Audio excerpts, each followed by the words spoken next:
Okay, so this is the first of the two quarantine areas. It's really going to be one area. The shed is not going to be part of it, so don't worry about that. This is our fencing that we've already gotten. This weekend we're going to have it up, but just remember this, and I'll show you where we're going to put it. So this is where I quarantined Paloma. We actually set this up just for her, and she loved it. There's a couple of spots. All right, just to orient you, we're on the very back part of our pasture. This is our neighbor's land that hopefully will be taken over at some point. This needs a paint job, but this is the back of the barn where the horses are. We've got this tree in the middle. Horses may scratch their butts against it, but this looks really junky back here. The horses can't get back here. We've got a spot, well, right now they can, but we've got a gate that we can close and shut. So my horses will not be able to come within 20 feet or 40 feet of the quarantine horses. I'm going to fix this little thing right here. I'm going to check everything that could be an injury. This is actually an old bridge. When we had Paloma out here, we put a guard around it just to make sure there was no way she could hurt herself. We'll put that back up. It looks kind of crummy here, but there's really nothing they can hurt themselves on, but I'll double check all of it. I do want to put something on this one little piece of metal sticking out that's new. I'll get that boarded, I promise. Okay, so this used to be our dog yard, and what we're gonna do beyond this tree right here is take this section out from here to this, and we'll be using that for something later. But all right, so I've got to take you around because right now there's no spot between these two paddocks, so you get to watch my chickens and my birds. Okay, so this is the other way into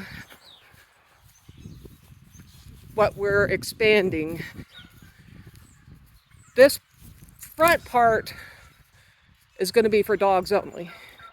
So everything you're looking at right now, this horrible shed that our dogs love, these trees, the horses aren't going to have access to. Beginning here, where this crappy old fence is that we'll take down, is where the second part that the horses will be turned out in. So what we have to do, this old fence was here when we bought the spot. Can't imagine what they used it for, but we're hiring some people this weekend to pull this up, cut these little, I forget what these trees are called. Hate these things, but it's kind of grown into them in a couple of spots. So we're taking this down so it's not a risk to the horses. They will have access to that tree. I don't see a way they can hurt themselves on it. They won't be able to access the shed. Once again, the fence is going to run. See where the fence joins right there? It's going to run where I'm walking, past these trees. Now they will have tree cover here, so that's kind of nice. And over to here. And that stuff they won't have access to, so that's cool. So this, everything that you're looking at, is the second part the horses can access. There's a couple of holes the dogs have made. Today I'm filling those in.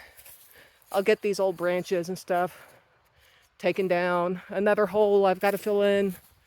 I don't want a horse with a broken leg either, so yeah, I'll make sure all that stuff is done. I am very neurotic about holes. We have groundhogs. But all this fence is good. 5 foot, no climb goat fencing with hot wire on top. We currently don't have the hot wire turned on.